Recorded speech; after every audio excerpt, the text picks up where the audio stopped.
Good afternoon, everybody. Jeff Urbin here from the Roosevelt Presidential Library and Museum in Hyde Park, New York. I am coming to you live through Facebook Live, and we are going to talk today about a little known story, or a story that gets downplayed a lot in the story of in the larger story of World War II, and that is the story of the Tuskegee Airmen. So, on behalf of our director, Paul Sparrow, and myself, and the entire staff at the Roosevelt Presidential Library and Museum, I want to welcome you all today to talk about the story of the Tuskegee Airmen. Now, when we learn about World War II, we learn about the big stuff. We learn about, the attack at Pearl Harbor. We learn about the D-Day prayer. We learn about D-Day. We learn about, a lot of these stories that have sort of captured the headlines over the years. But the Tuskegee Airmen is a really unique story within the larger story of World War II. And the story of the Tuskegee Airmen is a story of courage. It's a story of dedication and devotion. It's a story of patriotism. And it's a story of institutional racism. It's an American story, a story of hope for change and for things to get better. Now, African Americans had long served in the military in the history of our country. They fought in the Revolution. They fought in the War of 1812. They fought in the Civil War, and also in World War I. But as the American military began to professionalize itself, racism sank into the military, and it was really kind of baked in from that point on. After the First World War, the Army commissioned a report from the Army War College, and I happen to have a copy of that report right here. And this is a copy. It's a memorandum for the Chief of Staff, and it's November 10th, 1925. So here's where we are up here. And this is a report that was commissioned for the Army, and it is something to really take a look at. I'm going to read you a couple of sections from the executive summary here. And it's one of these things where these are not my words, these are the words from the actual report. So the Army is looking to professionalize itself. It does a report on employment of Negro manpower in war. And let me just read a couple of sections from the executive order, from the executive summary, rather. Says here, section 3, facts bearing upon the problem. The Negro is physically qualified for combat duty.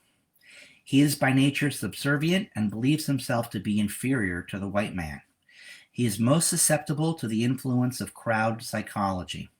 He cannot control himself in the fear of danger to the extent that the white man can. He has not the initiative and resourcefulness of the white man. He is mentally inferior to the white man. It is the opinion of the War College, in the process of evolution, the American Negro has not progressed as far as other subspecies of the human family. As a race, he has not developed leadership qualities. His mental inferiority and the inherent weakness of his character are factors that must be considered with great care in the preparation of any plan for his employment in war. In the past wars, the Negro has made a fair laborer, but an inferior technician. As a fighter, he has been inferior to the white man, even when led by white officers.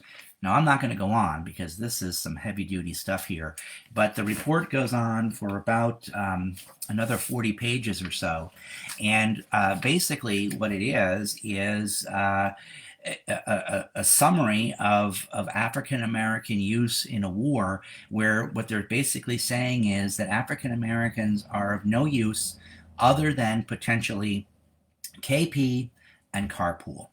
And this becomes official United States military policy as of November 1925. And it just goes on, and it gets worse than even what I've read to you there as well. Now, toward the end of the First World War, African Americans had tried to become aerial observers, but they were largely rejected, right? So this racism was beginning to creep in even before then. And by World War II, the Army Air Corps, because it wasn't the Air Force yet, right? The Air Force developed out of the Army Air Corps. They had begun to the Army Air Corps had begun to employ blacks as cooks or janitors, or even in some cases as security guards. But it was at no point going to let them near the planes or the equipment. Right, so they're making a little bit of an advance here in the Army Air Corps. Now, civil rights leaders, people like Walter White of the NAACP and Philip Randolph of the Pullman Railroad Porters Union, and leaders of black-owned newspapers began to advocate for African Americans being allowed in the military. Now, they understood that the skills they would learn in the military, these African American soldiers, would be very useful in the civilian job market as well. So if they could go in and get training through the military, this would help to advance them. So a coalition was formed of the NAACP, the Porters Union, and also the black-owned newspapers, and they began to put pressure on the military for more inclusion of blacks in the Army Air Corps, where they had made this little inroad, and especially with black pilots. Now, these leaders saw a real opportunity here, and the opportunity was opening up. They wanted to get African Americans into the Army Air Corps because that was seen as the cream of the crop of the military, especially in terms of technology and skills. Keep in mind that, we're talking the end of the First World War, edging into the 1920s and into the 30s. So aviation is still pretty new. It's only 30 or 40 years old. So to have this technology of the aircraft, and to have the technology where you have the ability to fly, the ability to scout, and the skills needed to do that, this was really the cutting edge of technology and the military at the time. And so these folks knew that if they could get into this and do well there and prove themselves there, that would go a long way to proving themselves in other areas in the military and also in the civilian world. So if you can make it in the cream of the crop, in the terms of this, you're going to be able to make it other places. Also, as World War II was beginning to inch its way, toward America, of course, it happened. It started in September of 39 in Europe, and as things began to heat up, there was also soon to be a national election. And FDR was thinking, okay, should I run now for a third term? And two things that convinced him to do that. One was the fact that he was afraid if there wasn't a strong Democrat to follow him in office, that his New Deal programs would be disassembled, and his legacy would be taken apart. And the other thing that really troubled him was Adolf Hitler had just solidified his power. So Franklin Roosevelt and Adolf Hitler come to power within about 10 weeks of each other, and they die within 10 weeks of each other. So they're on the world stage at precisely the same time. But as Roosevelt is getting ready to round out the end of his second term, Hitler has just solidified his power. So Roosevelt says, well, maybe I should stay on and, see what's going on with this guy. It's not a good time to break in a new president at this time. Now, the problem with this was that Roosevelt was beginning to lose some support among African American voters, and he needed that support in 1940. He was running against Wendell Willkie, and Willkie had begun to flirt with the African American voters and had begun to make some inroads there as well. So this coalition of the NAACP, the Porters Union, the black press and media, these guys began to realize, okay, this is a good time to push because Roosevelt needs the black voters, and it's also a time when we can prove ourselves quite worthy. Now, it also didn't help that leading up to the National Convention, FDR's press guy, Steve Early, had gotten into a tussle with an African American police officer in New York. And so the black press ran with the fact that, FDR's press secretary had this tussle, and so Roosevelt needed to shore up some support with African Americans, and so in April of 1939, the Appropriations Bill, Public Law 18, was passed, which put aside federal money for training of black pilots in civilian flight schools if the civilian flight schools would take them. So the government would pay the civilian flight schools to train these African American pilots. Now, just before the election, President Roosevelt also promoted Benjamin O. Davis to be the first black general, and that made big headlines in the black press. And so, Roosevelt was beginning to gain some traction in the among the black voters, and also was beginning to build up some visibility for advancing African Americans, with the press and the country, as a whole. So the Tuskegee experiment began to, this idea of training these African American pilots began to take off, no pun intended. However, the NAACP wasn't entirely happy. They said, well, it's one thing for the government to pay for these guys to be trained in civilian schools that'll take African American pilots, but it's a whole different ballgame for the government to let African American pilot trainees into the Army Air Corps. And, basically what you guys are doing is you're setting up a substandard, operation for these African American pilots. They need to be in with all the rest of the pilots in the Army Air Corps. And the War Department and the Army Air Corps were not happy about this, right? They resisted this. In fact, one of General Marshall, who was the Joint Chief of Staff's, one of his aides said, the Army is not a sociology laboratory, where you're going to, create these little experiments to see how this stuff works out. Now, remember, they're still, abiding by this 1925 Army War College report. Well, the Army may not be a sociology laboratory, but it is if the President of the United States, who happens to be the Commander-in-Chief, says that it is. And so the Tuskegee Institute was selected as a site, and the military went along kicking and screaming. Some 1,500 recruits were trained at Moton Field in Tuskegee. They were paid by the federal government, still with these civilian instructors, to teach the basics of flying. So it was sort of a two-tier approach. Step one is let's get these guys the basics of flying. Some of them already had that. Some of them had learned on their own, and were now bringing those skills to the government.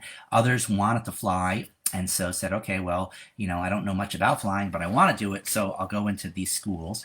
And when these folks were ready, they were then transferred over to the Tuskegee Army Airfield, which was called Taft for short. And there they were able to get military training. So they had learned how to fly through these civilian schools the government was paying for. Now they were going to be trained, by the actual military and how to fly the military way. At the time, it was said there were three ways of flying. There was the right way, the wrong way, and the military way. And so these guys were going to learn the military way there as well. Now, what happened was this sort of unit, this division, was set up at the Tuskegee Army Airfield, and it was mostly black run.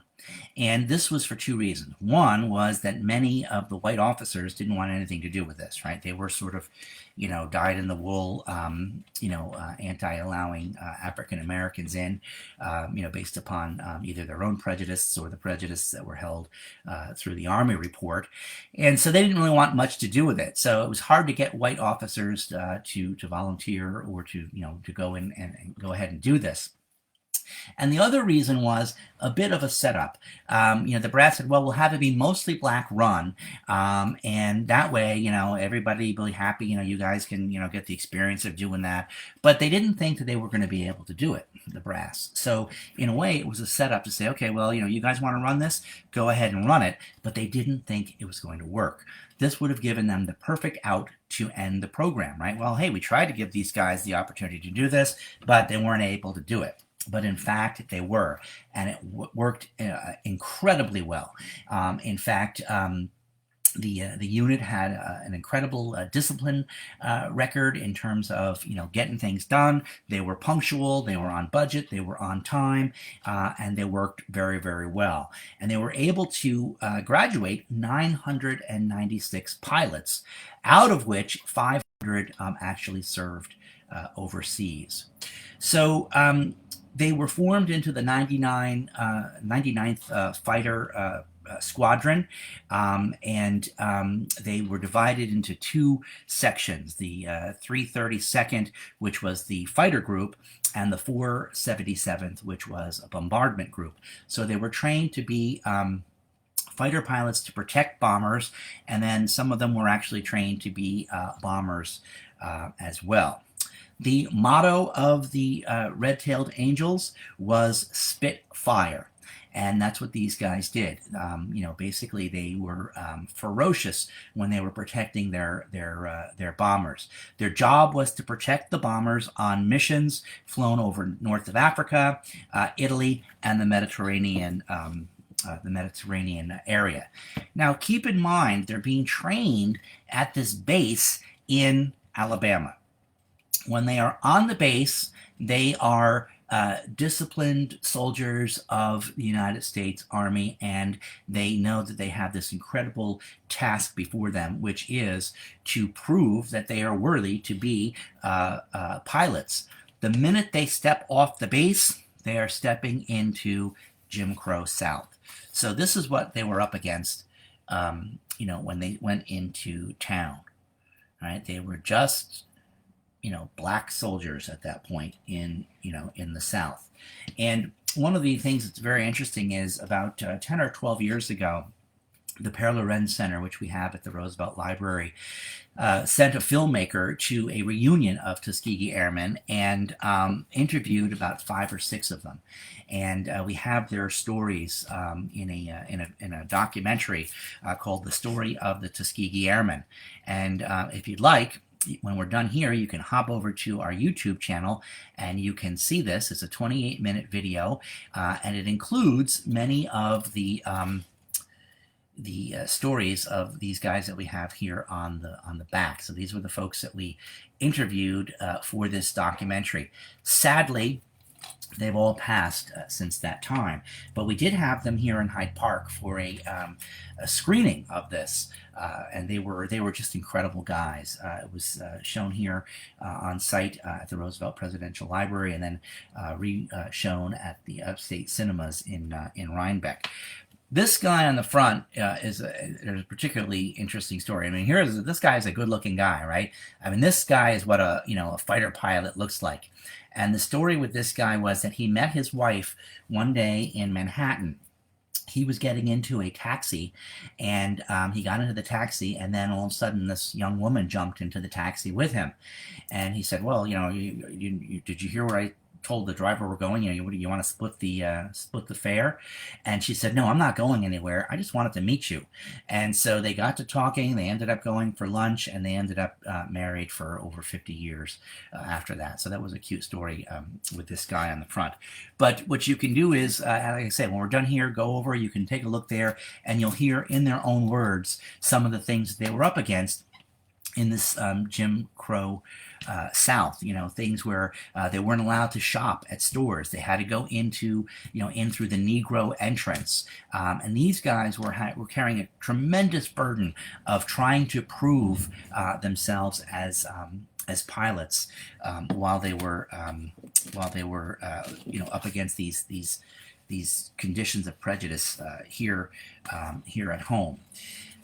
They flew the Curtiss P-40 Warhawk fighters, and then later the P-51 Mustang and the P-47s. And they were instructed to stay with their bombers. They were not to hot dog. They were not to grandstand.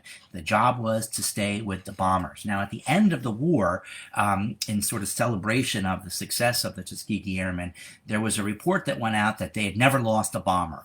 And that's not true. I don't mean to pop up the bubble or, put a pin in the happiness of the memory of these folks, but they did lose some bombers, as you might expect in a war, but they were incredible flyers, and they lost very few bombers. They were nicknamed the Red-Tailed Angels because their planes were painted red. The back part, the tail part of the plane was painted red, and they were called the Red-Tailed Angels because they gave such protection. They were guardian angels to these bombers as they were flying these missions all across the north of Africa, Italy, and the Mediterranean. And they began to get a pretty good reputation. Here is a political cartoon from the time. And this says, "Good hunting, son. You're on your own now." And so this is the Tuskegee Airmen flying through here, and they have bombed... they've actually supported the bombers who were bombing this island, which is in the Strait of Sicily. So they're performing their job well over this area. And, Uncle Sam and the United States, as represented by the Eagle, are proud of these guys and the job that they're doing. Good hunting, son. Now you're on your own. So they were beginning to prove that they were able to do the job that they were looking to do. Now, this had an influence in other places in the military. And I have here an intelligence report. It was a confidential report, White Attitudes Toward Negroes. So this is a report that came out in August of 1942. And at the time, it was confidential. And what this is doing is it's beginning to improve attitudes of the white Army officers about African Americans, flying and working in the military. It says in the executive summary here, I'll read to you, white people are largely unaware of the fact that dissatisfaction is so widespread among Negroes that large numbers of them have no heart for the war. But this wasn't actually true. In all parts of the country, however, large numbers of people were unsympathetic to Negroes. Not only were they cold to their aspirations, many evidently felt that rights long since granted to Negroes should be revoked. Now, when President Roosevelt, heard this attitude and such, he said in a message to the National Association of the Advancement of Colored People at a conference on July 14th, 1942, and it was included in this report. So here's the president's quote. I'm going to read to you the president's reaction to what I had just read there. And he says, the president says, "Victory is vital to minorities. For today, as never before in our history, minorities are vital to victory." So what Roosevelt says here is, look, it doesn't matter if you're black or white. We need to win this war, and we're going to win this war. And so this report, and we're going to win this war with the help of minorities. So this report is a big step forward from the report from 1925. But just to show you that, we still got a long ways to go, I want to show you the way, one of the graphics that was used in this report to represent African American troops is basically a racial stereotype, right? It's a guy with the big smile and, the curly hair. And so although, this is, an advancement from the report in 1925. You're basically using, almost a Sambo character to represent African Americans still in this government report. So we've made some advances from 1925 to 1942.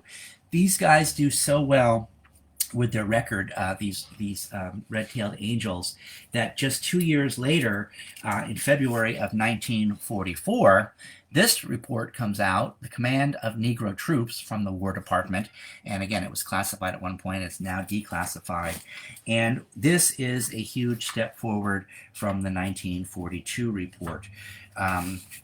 This goes on to say that basically that the African Americans have courage, fear, and a fighting heart, and their presence on the battlefield, is enough to say that there is no scientific evidence whatsoever to support the view that they are not capable, excuse me, of acting in combat. So we go from 1925 with this and then to 1942, just 2 years later, with this. So the Army has basically reversed itself and, said, you know what, these guys can do it. These guys can do the job. Now, again, this is having influence in other places as well.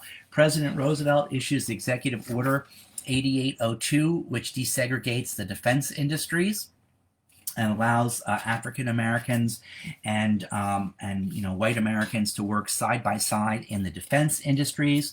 This opens up opportunities for training and also opportunities for better pay, because working in these kinds of jobs was better in terms of working conditions, training opportunities, and also pay. So now this opens up opportunities for African Americans there as well. There's a famous story about Eleanor Roosevelt going down to Tuskegee, the Tuskegee Institute, to meet with the Tuskegee Airmen. And that story is mostly true. But it's often portrayed as, oh, she went down there to meet with these guys and to, give support and, and give a boost to the program. But that's not exactly how it happened. She happened to be in Tuskegee because she was a member of a board for a charity that would raise money for African American schools. And they were meeting in the Tuskegee area, and she had gotten word of these pilots that were being trained there. So while she happened to be in Tuskegee anyway, she said, well, I'm going to take a run over and and take a look at what's going on over there, and see these guys. So she did go on her own, once she was there, but it wasn't like she made a trek all the way there just to do that. And what was very interesting about that was she gets there and she's talking with some of the folks on the base, and they say, well, Mrs. Roosevelt, maybe the best way for us to show you what we do here is to take you up for a little flight. And she says, oh, that'd be great. So she hops in a plane with one of the pilots, Chief Anderson, Alfred Anderson here, and she goes off, and the Secret Service almost faints, right? Wait a minute, these are these guys that, according to the 1925 War College report, are only really capable of doing KP and driving in carpools. Now we've got the First Lady flying around with these guys. And she goes up for a 25-minute flight. She comes down, they snap this picture, and she says, these guys can fly just as well as anyone. And this is a huge boost to the program, because what it does is it brings now the First Lady and all of her publicity onto how well these guys are able to do this. Okay. And here is the emblem, the Army, Tuskegee Army Flying School, okay, that they used. So these guys are there, they got their own emblem and such. And they were even supported in some of the war bond posters that were put forth. Keep us flying, right? We've proven we can do it. Now you've got to keep us flying there as well. Now, again, while they're on the bases, things go relatively well. Once they step off the base, they are, subject to the Jim Crow, um, uh, you know, uh, conditions that are there in the South. But they did not let them. They did not let that stop them. They continued to do the work that they had to do, and they were focused. They were dedicated. They understood that they were breaking barriers. That everything depended upon how well and successful they were. If they failed, they not only failed themselves, because they wanted to be pilots, but they failed the advancement of African American rights in the country. Because if they failed, they felt that what that would show would be that the 1925 Army War Report was right. And of course, it wasn't right. And so the Pittsburgh Courier newspaper talked about the Tuskegee Airmen creating and participating in what they called a double V, fighting fascism, V for victory, fighting fascism over the skies of the Mediterranean trying to stop the Nazis there, and in fighting racism here in the United States by proving that they had what it took to do the job. So the lesson that we learn, and the lesson that we have for ourselves here all these decades later, is that planes are fueled by gas. But these pilots, these African American pilots, were fueled by dreams and determination. And they made what they wanted to have happen. And by allowing opportunities for people to prove themselves, you may find yourself pleasantly surprised, as we were in the case of the Tuskegee Airmen. These guys were changing attitudes very slowly, one flight at a time. And what this did was it created some groundwork for desegregating the military, defense industries, and that laid the foundation for desegregating the military in general, which President Truman does when he becomes president. And it proves that these guys were trainable, these guys were capable, and these guys were willing to put their lives on the line for a country that didn't afford them the full rights of other citizens at the time. The story of the Tuskegee Airmen, a great story in American history, and these guys were incredible. And when we had these guys to the library, of course, these are the pictures of them when they were back in their heyday. By the time they got to Hyde Park and we had interviewed them and were visiting them, of course, they were elderly gentlemen. But they were all so down to earth. They understood. Hey, we were doing a job. We had to do what we had to do, and that's the way they looked at it. So let's open it up to some Q&A now. Let's see what we got here. Over here in the. Let's see what we have in the chat. So far, no questions, just folks checking in. Okay, here we are. Here's a question. When these men returned, they didn't get the same hero's welcome as white soldiers, nor the same GI rights. And for the record, of course, they were capable. Few would give them a chance. Yeah, that's true. When they came back, they were subject to the prejudice that was still going on in the country. However, they had moved the gauge, certainly in the military. And one of the things that was interesting about the advancement of civil rights, as it was at that time and as it is today, that you can't just legislate, for people to feel better about other people. You can't just legislate for racism to end. But what you can do is you can begin to allow people opportunities to prove themselves, and those stories of what they're able to do and the success that they're able to get begins to break down those barriers and begins to move things along. And that's what these guys did. There's a great quote by one of the Tuskegee Airmen that we interviewed in here, and he said, the great thing about America is it changes. It's not perfect. It never has been perfect. It probably never will be perfect, but it changes. And change comes slowly, but change does come. And I think that is, a real moral and a lesson that we learn, from this. Would it have been great if these guys had come back and had full, complete rights and all the racism had gone away? Absolutely.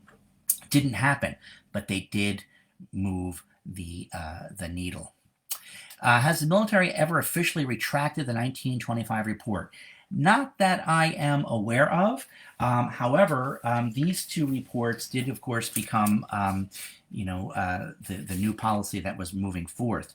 And if you'd like to read these, you can go to our website, go to the For Educators section, and click on Teaching Tools, and there's a curriculum guide there on the Tuskegee Airmen, and these reports are there in full, so you can read, in your own time, what was in these reports and how really graphic they were in what they were talking about. Can you relate any stories that these men shared with you? Yeah, basically the stories that these guys shared was this intense uh, um, pressure that they felt when they were on the base to do well. They knew that they couldn't have very many mistakes. Whereas a white pilot might be able to make a mistake or to screw something up, and be like, oh well, next time be better about that. If a black pilot did that, that could very well not only end their career as a pilot, but also the entire program. So they felt this intense pressure that, the eyes of the world were upon them and they needed to really do well with this. And they also understood and felt a pressure to the other African American people that were around, because these guys, remember, when this thing started, they weren't allowed anywhere near the planes. So as these guys were beginning to prove themselves, it opened up other residual jobs within the Army Air Corps, mechanics, trainers, folks that worked with the fuel stuff that did folks that did the timing, that did the timing for the hours the pilots flew and such. So they were making these little inroads for other folks along the way. But then they also, told me that, once they stepped off that base, they had to toe the line, the societal line of the Jim Crow South. And, when they went to, movies, they had to, sit up in the balcony or go through the Negro entry. One guy told me a story about how he went into a drugstore and had gotten, a basket full of things that he needed, toothbrushes, shaving equipment, that sort of stuff. And, the clerk was just about to check him out, and the white owner of the store came out and said, "No, no, no, no, we don't serve those kind here. We don't serve those kind." And he had to leave the basket of his shaving stuff and his toiletries right there and walk out without them. And he said he felt furious and humiliated, and he wanted to strike back, but he knew that if he did, because he was in the trainee program, that would be played up as, look at that, see, here these guys are, right, they're off base and they're causing trouble. So they had to eat a lot of crow along the way, and that's what these guys were showing us, and were talking to me about it as well. Is it true that Jesse Owens wasn't invited to the White House? Gee, I don't know. I don't know if that's true or not. I know that he really showed Hitler, what he was able to do. And did FDR ever meet any of the actual Tuskegee Airmen? Not that I am aware of. Keep in mind that the president was very, very busy, with a war in two theaters, in the Pacific and also in the Atlantic. And so, again, he was helping to advance the civil rights as he could in softer areas, such as the Tuskegee Airmen, Squadron and allowing that to go forward. Also with the Black Cabinet, with the appointment of Black federal judges, with almost a tripling of the number of African Americans in government service, opening up the WPA projects and the Civilian Conservation Corps and the Federal One Project to African Americans as well. So these were things that were able to be done sort of without a lot of media attention and without being on the front page, and that was a way to sort of sneak these things in without creating a lot of opposition, let's say, that Roosevelt knew, if he went too far with this stuff too fast, and too flamboyantly, then it was going to get the Southern Democrats riled up, and he needed their support in the Congress as well. These Tuskegee Airmen, there are many of them, so many of them. Most of them are gone now, the original folks, and so we're losing the memory of this. And that's why we wanted to present this, because it's an incredible story of patriotism, of courage, of determination, and of showing what you can do when you're given the opportunity. And as I said earlier, it is a sort of a corner of what was going on in in World War II. We hear about the big battles, we hear about the big generals. We don't always hear about the story of the bravery that was going on with these guys as they were, piece by piece dismantling prejudice here in this country, and also advancing democracy around the world. So I would invite you to go over to our YouTube page and view this. It's 28 minutes. It's really great, and it'll give you the opportunity to hear some of these gentlemen speaking in their own voice about their experiences. It's been my pleasure to present for you today. Please keep posted as to what we've got going on here with our online offerings. The museum is still closed as of right now, but you can still, go to our webpage. You can do our virtual tour. You can, look at the blogs. You can look at, past postings of these presentations. There's a lot of things to do on our social media pages as well. So please keep us in mind. We are keeping you in mind, and sooner or later, we will be welcoming you on site in person, and we are looking forward to that day. In the meantime, stay safe, have a great day, and we'll see you soon. Bye-bye.